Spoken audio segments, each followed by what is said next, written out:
I say this every week. We need a theme song. Something's going to play at the beginning. Yeah, Just this not, awkward, like, oh, we're live. Hey, how you doing? yeah, not a bad idea. Yeah. A theme song, that's something to work towards, but I mean, we're yeah. both musicians. We're probably just being slack about that. Yeah, I could probably whip something up on FL Studio. Yes. Something can- really quick, I yeah. use that too, so I can send you back like this weird German noise art stuff that I do on top of it, and then that could be it. Yeah, speaking of which, FL Studio, I actually I Googled myself a little while ago. I Googled my artist persona, Danny WX, because of my raging ego, and I saw that and then the this AI summary came up, and it said something like Danny WX is a musician employed by the NDIS to create soothing ambient soundscapes for therapy sessions. And I was like, I think that's wrong. I mean, Employed? I would love that job. I mean, I could create some soothing soundscapes for therapy sessions, but Yes. yeah, unfortunately, that's not true. And hello to anyone who's listening live Hello. or tuning in after the fact. This is episode 4 of the Neurodivergent Normal. So that means 8 weeks now. We've been doing 2 months. We've been doing this. Oh wow, yeah, It kind of flies by. yeah. But this episode we are talking to our good friend Al Wheeler. Some of you may know Al from Banshees Bar Art Space out Ipswich Way. Yep. One of my favourite venues that I've played many gigs at. Yep. And Al and their partner are just the loveliest people. And I can't wait to finally get back out there and start playing shows because I'm gonna start playing again soon. But yeah, before we get into that, I wanted to rage a little. Yep. Because there's a lot of discourse going around, and you were talking about this a little bit last or the podcast before about you were saying like all these clickbait articles about the NDIS is handing out caviar and Oh yes, caviar ADHD, and jacuzzis. yeah, diagnoses explode. Yeah, and I just, I don't know, I know there's a lot of people out there who would disagree with me, but I tend to trust somewhat the integrity of the ABC at least, when it comes to clickbait titles and not being, rage baiters. But yeah, I was, I watched the video that I saw, but the title was all about, ADHD, diagnosis rates explode. Yeah. And it came off and then a lot of people just don't watch all through a video, or they just see the title. And the actual video was talking about how potentially there's a bit of misdiagnosis. So like these people coming in, the doctor was saying like it's not like there's nothing there. It's just that some things are being a little misdiagnosed, and perhaps we need better education for GPs so they know the right specialist to send someone to, or Yeah. not like, oh, it's all fake, or Yeah. people are just pretending. That wasn't what the video was about at all. And I was like, oh man, come on, like it's just not helpful at all. Yeah, I mean, I'm all for more education, absolutely, but I tend to avoid when I see a really clickbaity title or a provocative title. I tend to avoid it because I don't want to give them what they want. And if it's something like autism diagnoses explode, I feel like it's going to be some sort of puerile culture war thing. Well, that's the thing, is it wasn't. And and you see that kind of title from just idiots online, who want to hate on the NDIS and stuff, which has its problems, but it's helped many people, including my own sister and her partner. But I don't know. I was just a little extra upset to see something like that from the ABC. I think they've got their problems, but Yep. it was just when even the ABC had been caught up in this, competition for clicks thing, we're in a bit of trouble, I think. Yeah. Reporting on neurodivergent people is already in a little bit of trouble. Yep. Yeah, I would agree with you there. I haven't seen the article in question. The algorithm keeps wanting to show me really clickbaity stuff, like the doctors diagnosed me as autistic, so I got rainbow hair, and then I realized they were wrong and became a trad wife, that sort of stuff. And it's like, guys, I can stand in a meadow at dusk as well. So there you Cool. go.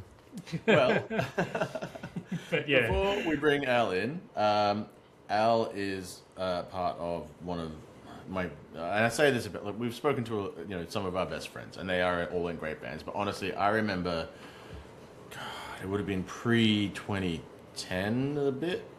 First time I went to a club that's no longer there in Fortitude Valley, and had never heard of these guys, didn't know they were playing, was just there with friends, and up gets this massive band. I can't recall exactly how many members they had, and just plays some of the most wildly different shit I've ever seen in my life. But that's me. I like that kind of stuff. I love Faith No More, Mike Patton. I love Smashing Pumpkins. I love Led Zeppelin. I love these bands that just do things that you're not expecting, yep, definitely. but still have a clear gift for melody.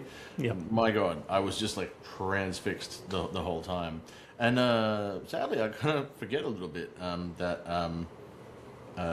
I was in the band sometimes. I'm just like, oh yeah, that's right. I've been watching you on stage for like over 10 years or whatever. Yeah, I mean, I've known Al for quite a while. In various various niches in the Brisbane music scene, and performing. Most recently through Banshees Bar. So I was excited about the topic for the podcast this week because we're going to speak about hospitality and venue management, and I'm familiar with the hospitality part of that because in my early 20s I worked in a number of restaurants. It wasn't. I mean, I have a conflicted relationship with the hospitality industry. I wouldn't say it's strong enough to be called a love-hate relationship. More of a like-dislike relationship. I love food and I love coffee a little bit more than food. So I love that it exists. My early 20s I spent working in restaurants, and I've periodically returned to it here and there. Like at one stage I got laid off from an office job I had and ended up living with my folks again for a little while, and working as a kitchen hand in a restaurant in the Gold Coast hinterland. Oh, yeah. So I've had good times in hospitality. I've also had some very bad times. Sometimes I think, well, I would never ever go back to that industry, and sometimes I think I would. Yeah. I remember, when I was working for marketing agencies and also at Telstra doing like infrastructure delay stuff, I did enjoy learning about technology. I did enjoy people needing me to help them understand what was happening with that technology. Yeah. That was nice, but I think in general, they're being forced into someone else's Monday to Friday, 9 to 5.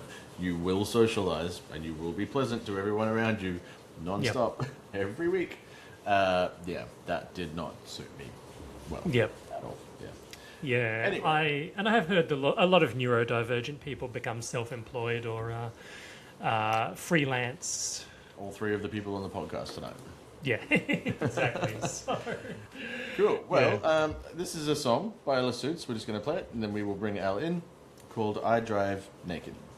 You're all good. Just so you know, that entire song did not work. So we will play it at the end. That sucks. Yeah, people will hear it. yeah. How are you? It happens. I'm alright. It's nice to see you both. Yeah, good to see you again. Are you in Banshees right now? Yeah. No, I'm in my house. Oh. Tuesdays Oh, you're in are your my house, day okay. off. Yeah. Okay. Oh yeah, cool. I haven't seen Banshees in quite some time. It's not quite this shade of green. Not quite that shade of green. Okay. Yeah, it is kind of a somewhat Banshees-ish backdrop, so I can see it. But Yeah, I'm surrounded by art of a variety of kinds, which That's kind of why I has thought, yeah. a lot of it has Cool. been in So, Banshees, actually. Yeah, so obviously we're talking about hospitality, we're talking about event management, but to start off with, what flavour of or flavours of neurodivergent are you, and when did you know? So I am a person who has always been anxious, and I've been diagnosed with anxiety multiple times from multiple different doctors, and then at age 34, I think, after seeing a lot of memes I kind of went to specifically seek out an autism diagnosis, and so yeah, at the end of 2024, I actually got the fat wad of paper. Right. I find it funny how many of our friends that we know who are all grouped together and all kind of new. A lot of us are very recent in our diagnosis, even though we've kind of known for a long time before that. Yeah, definitely. I got mine at the start of 2024, or near enough to the start, probably a couple of years ago now. So, yeah, what was the process like for you of getting that diagnosis? I was lucky enough to be able to use a fund that there is for small business owners to seek mental health support, to actually pay for the diagnosis itself, which was really, really cool. I didn't know that was a thing until I was reaching out for support because I was running a business and I was really stressed. And yeah, so my mental health mentor that came with that program recommended me to a psychologist who took me through the whole thing. And my parents are really supportive, so that was relatively easy. And I have a few friends I have a lot of friends who I've known for a really long time who were able to provide feedback. Like, I mean, Danny, I've known you for more than half my life.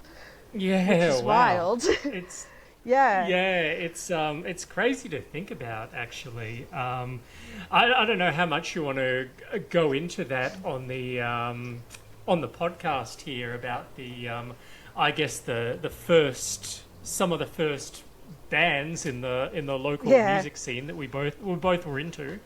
But yeah, the diagnosis paintings process back in the day. Indeed, the diagnosis process itself was pretty intense, and then the 2 weeks or so between your final diagnosis appointment and the I am diagnosing you appointment was so stressful. You're sitting there going, what if I'm not autistic? What if I'm just really shit at being a person?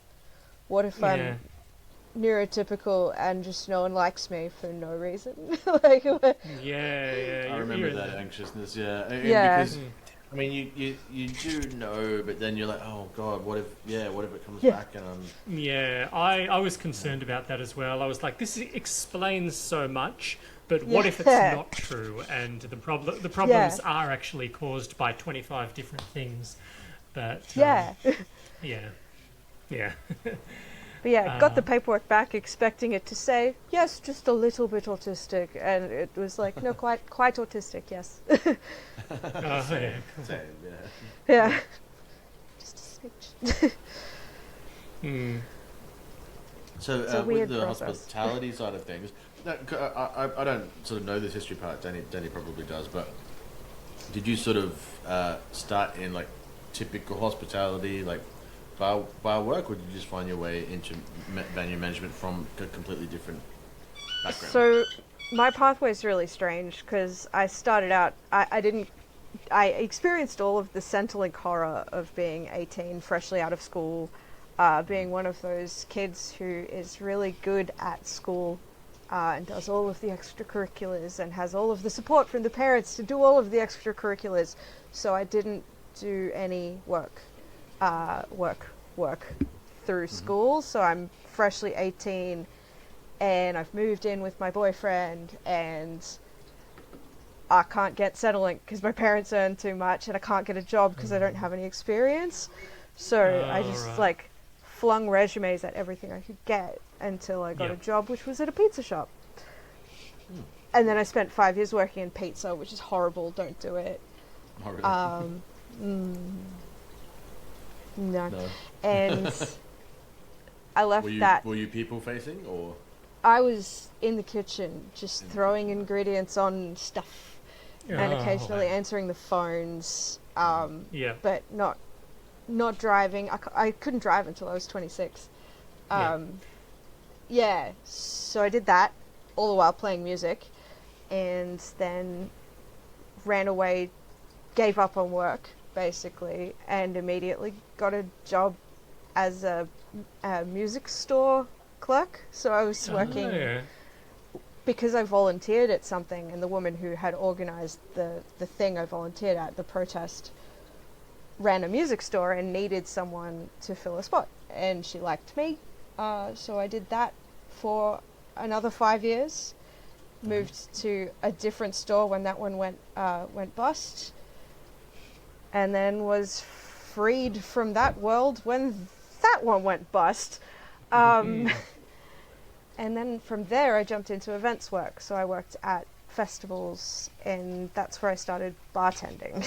Yeah, I could be wrong about this, but you worked at Woodford Folk Festival? Yep, that was you, where I got my first bar experience. I was volunteering as a bar manager, having never poured a beer in my life. Wow. Which was quite exciting. Yep. I threw backyard parties with kegs, but that doesn't really count in a real world way. I mean, it's not no experience. Yeah. But it's not a useful experience. Could be being a self-starter. Yeah. But yeah, I worked at Woodford as a bar manager for several years, which was unpaid. And then through that got contacts and connections with other festivals and other events, and worked paid bar jobs, paid festival work, did campsite management and all sorts of different stuff until COVID. Very cool. You mentioned always being an anxious person. How did you go with the customer service aspect of these jobs? Did it take a while to get used to? Yeah, so I was always I struggle with phones. I hate phones. Yeah. But if I have a script to follow, it was okay. So pizza jobs, for example, answering phones was really easy, because you just say, "Hi, this is blank at pizza shop. Can I get your phone number?" Yeah. And then it's just step by step by step. And so long as I have a process, I'm fine. Yeah. But once people start asking weird questions and complaining and having opinions about stuff that I can't fix, that's not great. Yep. And we'll get into more of that, talking about hospitality as well. With taking over Banshees, what was your motivation there? I guess I would assume that providing local musicians with a venue was part of the motivation, and also drawing on your hospitality background. Absolutely, but mainly Tim and I were really, really, really keen to not have Banshees change too much, because it was such an important safe space for people who were neurodiverse, who were queer, who were alternative in some way. It's such a welcoming space, and we really didn't want to see that ever be different. And everyone was scared. I spent some time when I was about 19, 20, I think, living around that area, and I was the young goth kid, around there. I would have killed for a space like Banshees back then, so I totally get that. Yeah, it's really important. Yeah. And Nina and Ken had been buttering us up to take it over for years. We thought they were joking. We thought they were joking, because we'd been going in since 2018. We moved to Ipswich in 2019. And we'd go have dinner in town, walk to Banshees, stay for an hour, and then find ourselves still there at 2 a.m. and the doors are locked and we're talking shit. And Ken's like, "Oh, in 10 years it'd be really great if we could just give you the bar." Right. 2 years later, prophetic it's words. on the market. Yeah. We're like, we're not ready. For anyone listening who wouldn't know, Ken and Nina were the original owners of the venue. And they were amazing, and they got the whole thing started. And then we were worried. There was definitely conversations within Gutterfire going, "Oh no, that place is just so unique in that area, in that community, and just such an artist's venue, not just a." No offense to just a pub with a stage. I played in many of them, and they're fantastic. But it really was an artist venue, and it was just such a great place to be in. Yeah, definitely. Yeah. When you took over Banshees, did you have to consider, okay, which what things are Ken and Nina done really well with the place that I want to keep around, but also how can I put my own spin on it and make it my own venue as well. Yeah, we spent a lot of time thinking about that in the months between when we decided we were going to buy it and when we actually took it over. And then once we took it over, it was just actually so much work just keeping it going that we didn't really have any time to think about ways that we wanted to mold it, I guess, for another year or so. We had lots and lots of big ideas at the start that didn't get done for a long time. But one of the things that we did pretty much immediately change was there were a couple of accessibility things. We really wanted the foyer, the front area of the venue, to be brighter so it felt more welcoming to people coming inside. Because even I walked past it a couple times before I got up the courage to go in, because that front area was so dark and private feeling. And we printed out posters for the shows, which is such a simple thing, but as a generational gap, because Nina and Ken were that generation older than us, they didn't like printing things. And I am a person who has historically had every poster from every show that I have ever played stuck on a wall, kind of thing. And it really helps for us to not have to actually remember what's coming up, and for people to not have to sit on their phones and look it up. So we have like actually what's coming up directly in front of the bar so we can point at it. If I could just backtrack a little from that, what was it like, that process, once you went, okay, we're going to do this? Had you had any experience before in any of that kind of stuff? Like, was it all just navigating it as it came? A lot of it was navigating as it came, but both Tim and I are musicians. We've both had gig experience, and we've both run events. So we've both put on shows, from putting on a show in a pub to like throwing a 3-day doof where we brought everything from the city and a generator and speakers and the whole shebang. So we had a little bit of that kind of experience, but my gosh, I had to learn a lot about the buying experience. The buying of the bar experience, unlike anything that I have ever done before or since. Oh my gosh, I had to talk to several different lawyers. It was really confusing. I don't.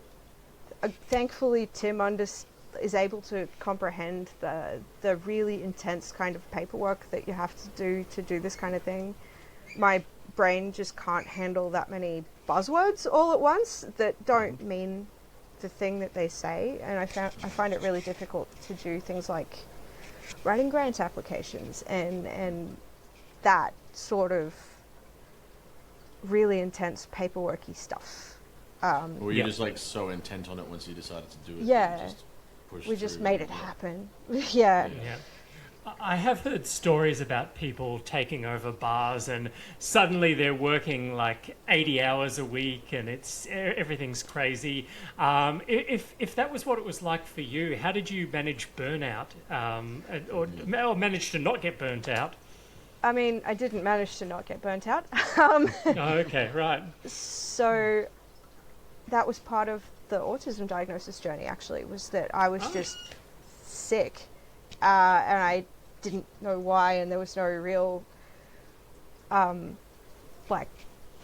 illness reasons that I was unwell. I was just, it turned out, going through a particular kind of autistic burnout that shows up as a lot of flu-like symptoms and hot flashes and all that kind of horrible physical stuff. So it's not great, and because we've been doing it for 4 years now. So we've just hit our 4-year anniversary of owning the bar, and we've both developed a lot of techniques to look after ourselves.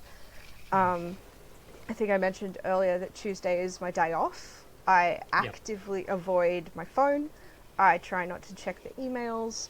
Neither of us go to the bar on a Tuesday, and do our absolute best to just not do work and to potter around in our garden and look at our chickens and do household stuff, go on dates. Okay. Yeah.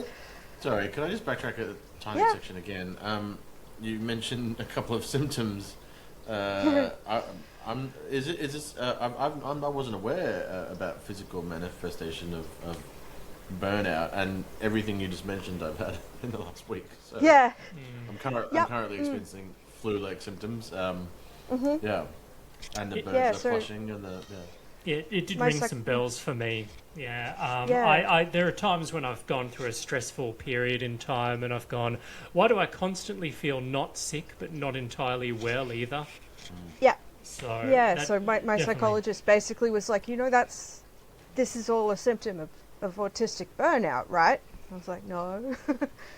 Cool. Okay, so Wow. I just need to stop doing so much stuff. Cool. All right. Yeah. Great. I was not aware of that. Yeah. Yeah, I have a bit of a hospitality background myself, and it's been a mixed bag. Sometimes I've really enjoyed it, sometimes I haven't at all.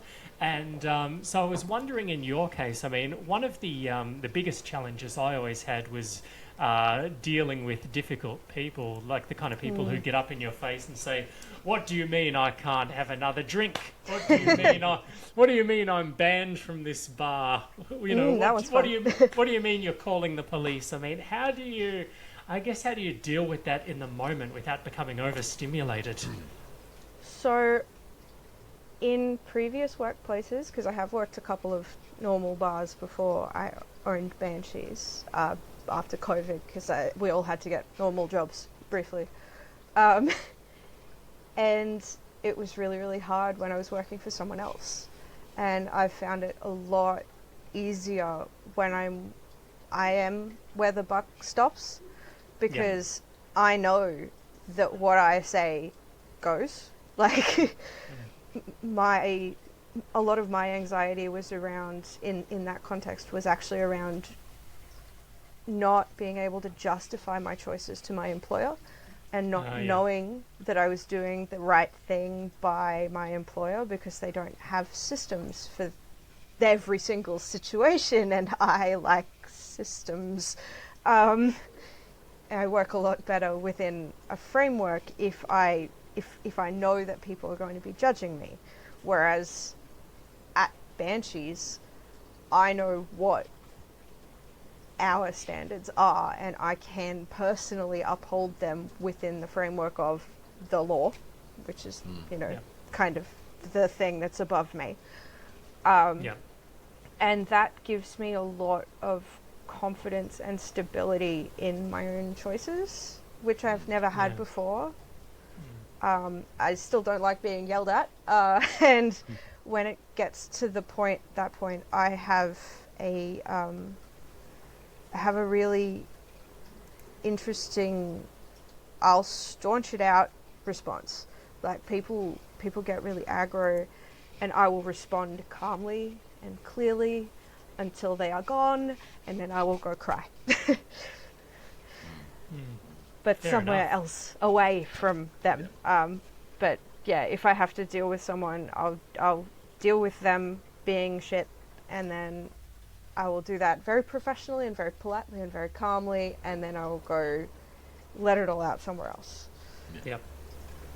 Cool. And my team are all neurodiverse as well, so they're all very understanding, and we all look after each other in that kind of way.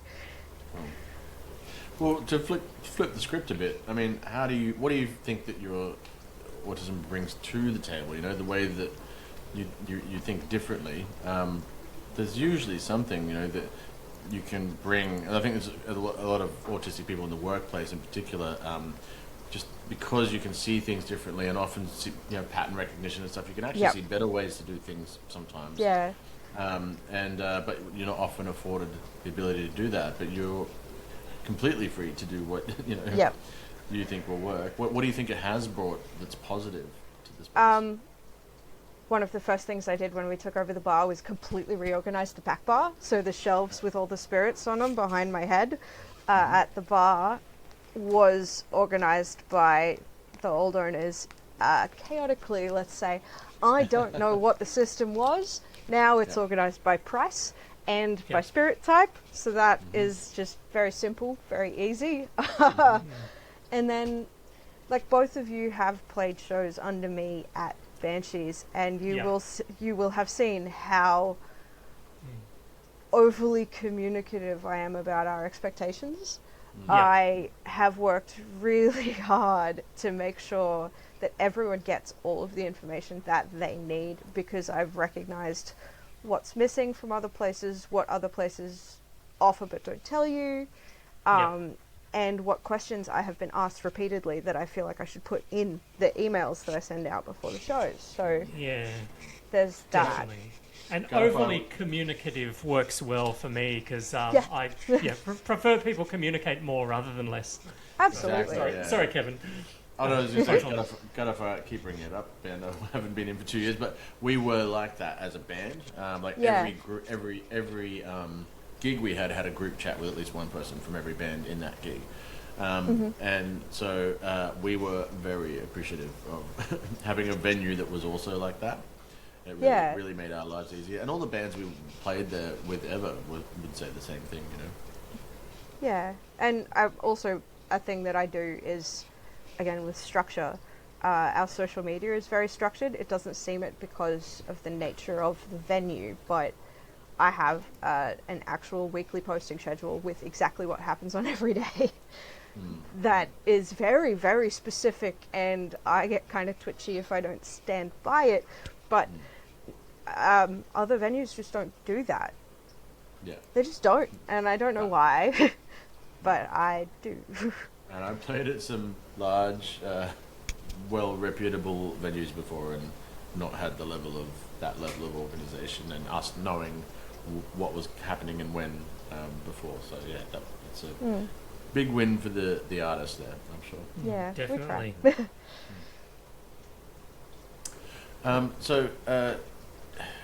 I mean, obviously, you didn't want the venue to change too much from when Ken and Nina had it, but you definitely brought yourself in as well, which I think is probably good, right? You're not just trying to Yeah, be a cover song of a venue, you know? yeah. Yeah. But it sounds like you did definitely put yourselves in there a bit more. Yeah. The programming's changed a bit as well. We are a lot more committed to the idea of diversity in acts. Like Nina and Ken Nina had that in her booking program, but I have been very specific about it in a lot of different ways, and I've annoyed a lot of people by saying that. And we've through our different social networking angles, because again, different generation, different communication styles, we have developed a younger queer crowd that just wasn't there before, which is really cool. Yeah. Awesome. And we've seen Very some cool. really interesting acts. It's good. Yeah. So what what do you look for in the acts that play at Banshees? I mean, obviously, diverse representation is a part of it. You want artists who might be from underrepresented groups who haven't had the chance to play at necessarily big stages before. Like, do you look for like up and coming artists as well? I mean, is there a certain creative flair that you look for? Every single artist that reaches out, I try to listen to some of their music, look at what is available of them online, and like check their vibe. It's a vibe check for everyone. I want to see that you're not a dick. I want to see that you are playing shows and you actually exist. It's really hard to book bands that don't exist. They're like, oh, it's our first show. Yeah. And I'm like, okay, all right, cool. But do you have a social media presence? Do you have like any recordings, or do you just have a really cool description? Because do you know someone who has those things? And I would assume if you were going to do something like that, you'd reserve any patients or spots you have for something like that for local bands. You know, like young people I would who absolutely might not have prefer to connections support that. or be trying to just learn this stuff, you know? Yeah, and even those people, I expect anyone who is a like first time act, I would want them to be booking a headliner who can bring people, or who exists at least, who can advertise the show. Because all of our dates are booked by one band, which then programs the rest of the event. So Yeah. there is a lot of flexibility to let people in who don't necessarily have that following yet, but know people who do. Yep. So pitching with a full lineup or a group of people that you know might be keen to play with you is a really strong pitch for me. I would prefer that you weren't using AI for frivolous posts on your social medias, because that is just ruining everyone's lives. Yeah, I take it that's an additional challenge that you've had to deal with, particularly over the last couple of years. I mean, Yeah. yeah. Do you ever get bands sending through AI generated songs, or sending links to AI generated songs or anything? I haven't seen that. That I'm aware of. I don't know that I could tell a well AI generated song, but most of what I look at is live recordings anyway, because that's the easiest thing for people to get. It's little phone videos. But yeah, as far as I'm aware, I haven't had AI generated music, but I have seen people with, those band logos that are just everyone's flying like this and holding a ear, and Oh, right, yeah. and obviously AI generated artwork for music and posters and cartoonized as The Simpsons kind of things. I don't look kindly upon that. Yeah, make us look like The Simpsons. Yeah. I actually didn't know that it was a thing for people to try and pitch a gig with a hypothetical band, or a band that doesn't happens exist surprisingly yet, often. or just they're in the talking stages and they don't have any songs. Well, they say they have songs, but they don't have them recorded. Yeah. This is exactly why I haven't contacted you, Al. because It's even it's though really I've had hard. a few iterations and we have songs, I'm like, no, I need to know, that it's. You need a it's set, happening. like. Yeah. Well, and we're pulling that together, but I wouldn't even, and you will be one of the first people I call, but I won't do that until I'm sure of the people in the band. And we get this first gig out of the way, that I can be certain, because That makes sense. I think getting out that way, and you guys deserve that level of certainty, And I've been burned by bands before. Like, I have become less trusting over the 4 years that I've been booking the venue, because I have had bands that on 3 occasions, I have had a band that has booked a date and broken up before that date. Yeah. And that's not how that should work. Yep. Like, I've never 4 been in a band occasions. that didn't, even if one person leaves, the person doesn't at least say, "I'll honor all the gigs we booked."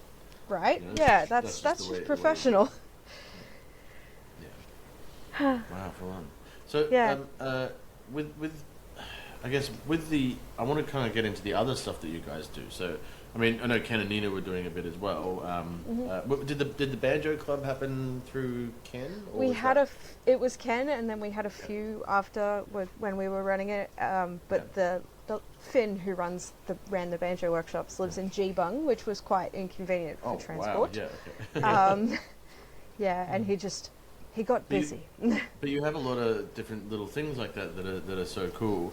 Is that just something, so for instance, Mo's Desert Clubhouse down in the Gold Coast, Christian there said to me, we had to survive as a venue, add some additional things for just the local community, and make themselves more than just a venue because of the current climate and the economy and stuff. Was that a reaction to that, or was that just we want to do all of the art stuff for the local people?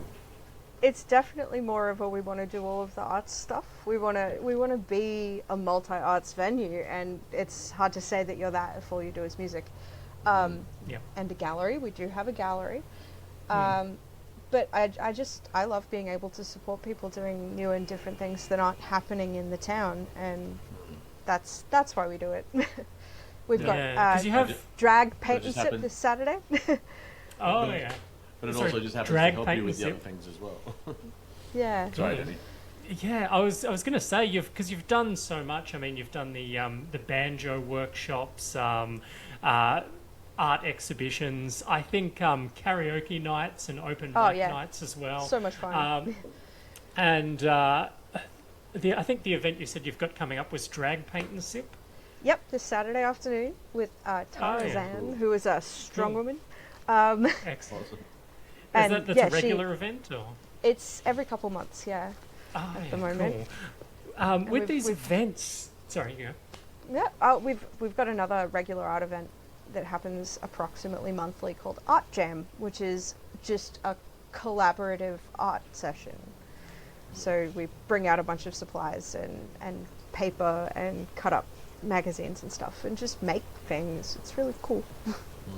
With these events, do you find that they become a bit of a hub for people in the scene to meet each other and connect socially, and then I guess maybe it sometimes progresses from there to somebody booking their own gig or having their own Yeah. art exhibition after showing up and networking? Absolutely.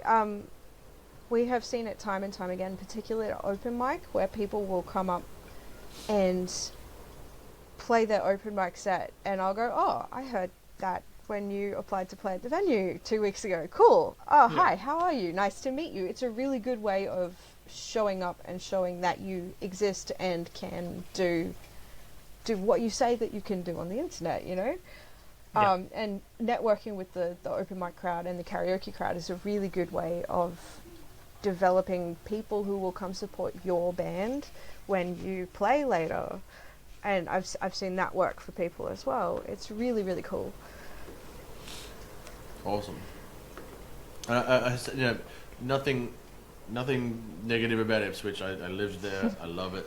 But I do remember living there, like I said, as the young goth metal kid, about 19 years old, which would have been about 1999 maybe. And it was not an area that was particularly accepting of very different types at that time. And I can just imagine, the older people, especially the younger kids who have a place like this to go to now. That must be awesome to be able to facilitate that. Yeah, it's really nice, and we're able to do so much to support the weird kids of Ipswich. Like Tim and I often will joke that we are the finishing school for the alternative kids of Ipswich. Like schooling does what they do, their parents do what they can, and then they come to us. Over the 4 years, have you seen many changes to the bar? I mean, I guess from the sounds of it, it hasn't become... You haven't had an influx of, like, business types come in. I mean, I'm sure you get a few. Less business types. There were more business types before. They've gradually, like, tapered off. Yeah, I think that my particular brain doesn't mesh well with business types. There was a comment recently that I saw on a post about Banshees that said that we only accept neurodiverse people, and if you're not neurodiverse, we will treat you badly. I don't think that's true, but if you're going to stand on a table while holding your espresso martini and then get mad at me for not giving you another espresso martini, then that's a business type vibe. Business types think they can get away with things by spending lots of money, and I don't love that. Yep. Yeah, I mean, by business types, I mean we all have businesses. But, but I think I'm not talking about us when I say there's a certain mental picture you get. But the business type you're talking about is the type that loves to tell everyone else that they're entitled. When they are actually the most entitled people that you will ever meet. Yeah. Especially in a public space, or when it comes to parking, or Yeah. We've got a lot. Like I said earlier, we've got a lot more younger folk through, because I think that directly carries to us advertising through Instagram, which Nina and Ken never used. And I love sharing photos. Photos are great. Yeah. And yeah, actually, sorry. Yeah. Go. Sorry, I was just going to jump in Got there really and say, excited. yeah, I see some, after a gig at Banshees, I see some amazing photos on Instagram and on the social networks. Is that, Yeah. that's you and Tim, or? Yeah, and Maya, our bartender at the moment, she is our bartender. We lost all of our original staff, which was devastating.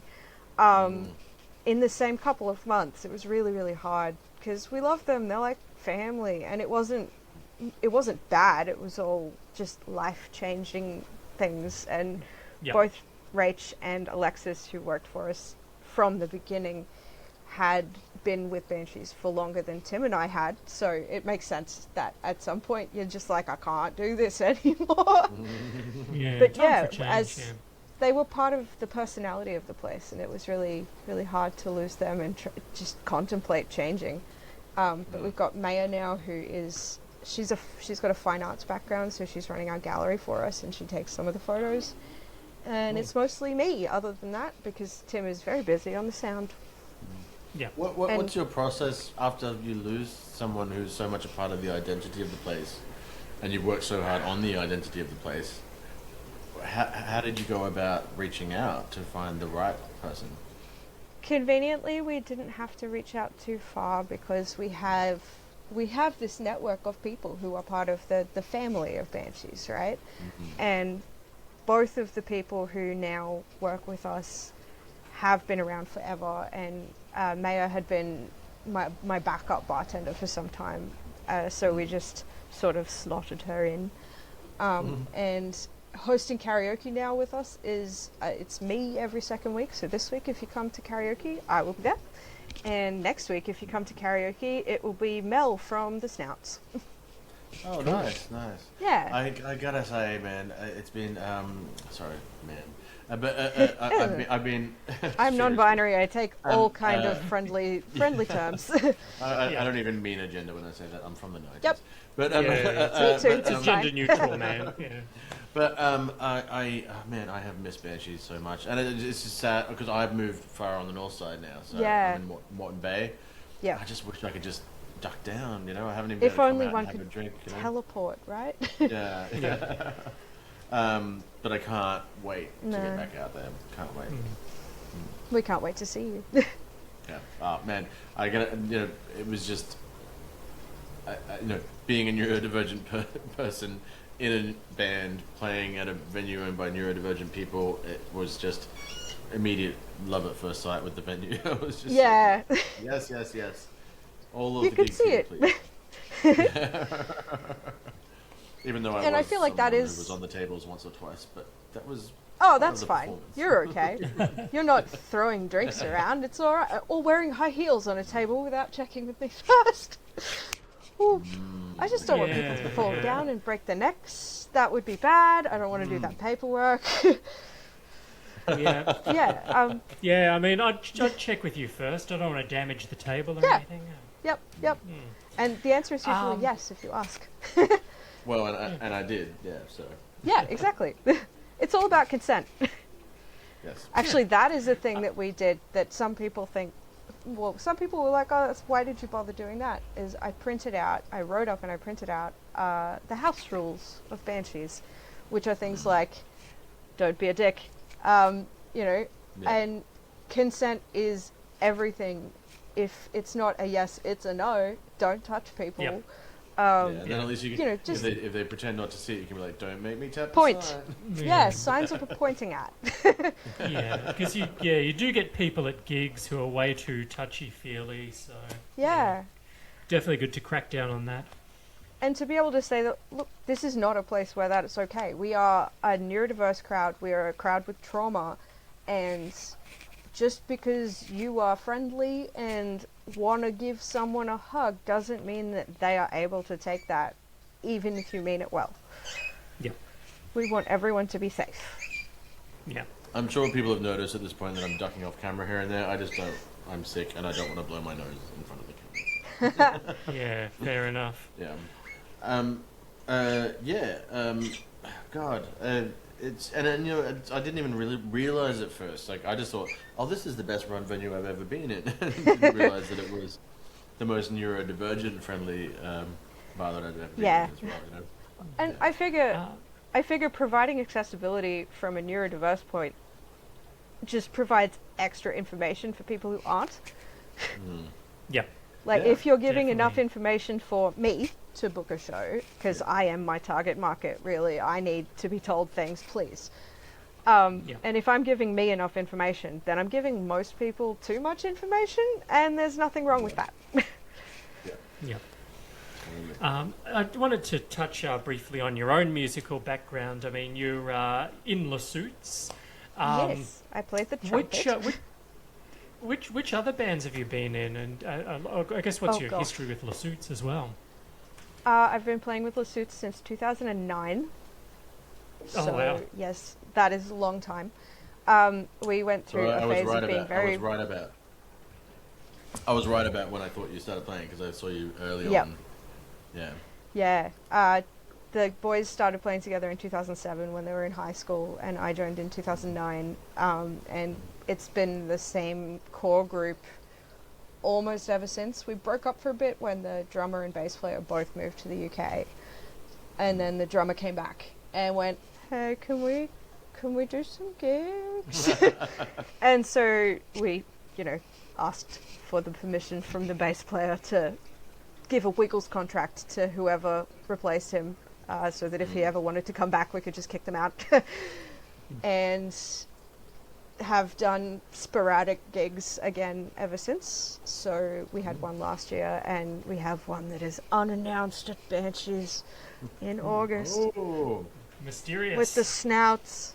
Keep an eye out. Yeah, and they're like family. It's the kind of thing where we get back together, once or twice a year, and everyone just tells everyone everything that's happened to them ever since the last time we saw each other. And Family as soon as we reunion. get on stage, we're like, "How do you play this song?" And someone starts it, and then it just goes. Like, Also, I was it's gonna just- say because it just falls right out. it's not like easy music. No. But it does still just sort of come back to everyone. It lives in the muscles. Yeah, right. Yeah. Because I just gotta say that first time I saw you guys, I don't know what year it was, but it was at 299. Oh my gosh. Okay, yeah. Yeah. Yes. Yeah, I remember that yeah, gig. So we only played there 2010, I once. think. Yeah. Yeah. Well, and you blew my goddamn mind. I was just like, Yep. wow, what is this? Yep. Yeah, I've been listening ever since. Yeah, it's good fun. It's very silly. Yeah. Other than that, I've played in dozens of bands. I've played in a 25-piece Balkan brass orchestra. I have played in jazz things. I have a jazz degree. That's what I studied. Bachelor of Music, majoring in jazz. Wow. Yeah, that was hard. Yeah. Loved it, but my gosh, I basically didn't play the trumpet for like 2 years after. Ugh. Yeah, Music overload. it caused a complete meltdown in my first diagnosis of anxiety. Right. Yeah, first time I got medicated. Yeah. And so from that I recorded with Hey Geronimo. I've guested with a whole bunch of people. I know Hey And- Geronimo. Yeah, I remember, I think, yeah. they went very viral with some YouTube stuff, and the crowds never quite followed, but they were so much fun. Such Brisbane sounding pop. Yeah. Yeah, I played with Greshka, and there was the band that I joined first was called the Expletives, which were a bunch of 16-year-olds writing ska. It was very cute, like proper yeah. political ska. I love it. Did they And get paid in yeah. cheese sticks? Sometimes. They were adorable. I love those Yeah. guys. I still see them occasionally. They're good. And then I played with the Ragtag Band, who was Wayne, the cellist from the Red Paintings. Oh, yeah. Organized the backing band for a cabaret group. So that's where I started, like, actually gigging in clubs and stuff. Yeah. Was playing basically cabaret-style covers while there were dancers performing. So we had to move with the dancer and do mashups as they prescribed, which meant that every single show was completely different. And we had to learn 2 hours worth of material in 3 weeks because dancers are disorganized every show, which is really fun. Yeah. Very good for the brain. And yeah, currently I'm not doing very much, but I am occasionally in a band called My Station. That's a group of people who get together at open mic at Banshees, run by Steve Ludkin, who is lovely. And I have a gig coming up at the end of next month at Studio 188, which is in Ipswich, on the 29th of May. And the gig is with the Mitch Bell's Jazz Emissaries. And Mitch is the guitarist in Millie and the Maths Show, which is a family band featuring most of Kill Pill, all of Kill Pill, and Millie Hang on, is. I gotta get that through my brain. A family band featuring most of Kill Pill. Okay. Yes. So Kill Pill is Bud and Eva, who are a couple, and Eva's son Ziggy on drums. Wow. Eva also has a daughter, Millie, who sings like an angel and is just, she's beautiful and wonderful. I thought you and were saying they play her music. family-friendly band, which is why I couldn't get it is Kill also Pill that. and family-friendly through my brain. Right. It's so Yeah. interesting to see them do other stuff. It's really, Yeah, really cool. I do love but- Kill Pill. Yeah, me too. They're in Osaka right now. How cool is that? Yeah. Awesome. But yeah, and Mitch has just finished his degree at the con and has written a bunch of music, and he's put together this all-star jazz band that I am very privileged and confused to be a part of. Cool. Cool.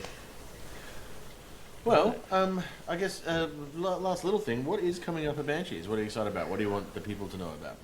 Oh, this Sunday, this whole weekend's going to be awesome, but this Sunday we've got Richie Weed, who is the front guy from Tumbleweed, playing with his current band, which is Richie Weed and his Band of Strays, supported by Evil Dick Industries, which is going to be so cool. Yeah,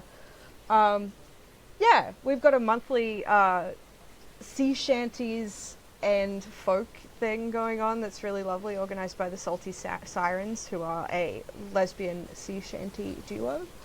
Awesome. Yeah, everything we do is good. I am so proud of the programming at the moment. Like, it's all hits. Yeah. What else is really cool that's coming up? Nathan Cavalleri's playing at Banshees next week. That'll be huge. Yeah, I saw that. I really want to go see that. He's awesome. He's such a lovely human being. Like, just for someone who was a child star, he is so down to earth. And this Friday we've actually got he's turned out folk punk. We've got a folk punk musician from Melbourne playing this Friday. Yeah, James Brooke. Awesome.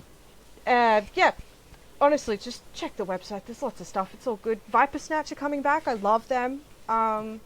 In July, and Formidable Vegetable are playing on the 14th of June, which is a Sunday. And if you haven't seen them, Danny, if you haven't seen them, you will love them. Specifically, you. Did you say? Did you say Formidable Vegetable? Formidable Vegetable. did, Yeah, yes. I've heard a bit of their Is that? stuff. Indeed. Okay, Yeah, that's the best band. Yeah. I've been meaning to see them sometime. I've heard Come some out stuff to here Banshees. and there, and Yeah, they have they have a supportive- good style and a good theme going. Yeah, it's all permaculture music. Yeah, And they're supported by Matt Webb and Kylie Morrigan, who are Awesome. like two of my favorite musicians. Yeah, Amazing. lots of good stuff. Well, as we see this out, I'm going to try again to play that song. And for anyone Good luck. watching this after the fact, they won't see that big gap in the middle. Al, we will need you. We will need you to actually stay on just for a little bit afterwards. We'll have a I quick can chat do after that. the song. No worry. Cool. Okay, You're let's all do this legends. properly. Thank you for having me.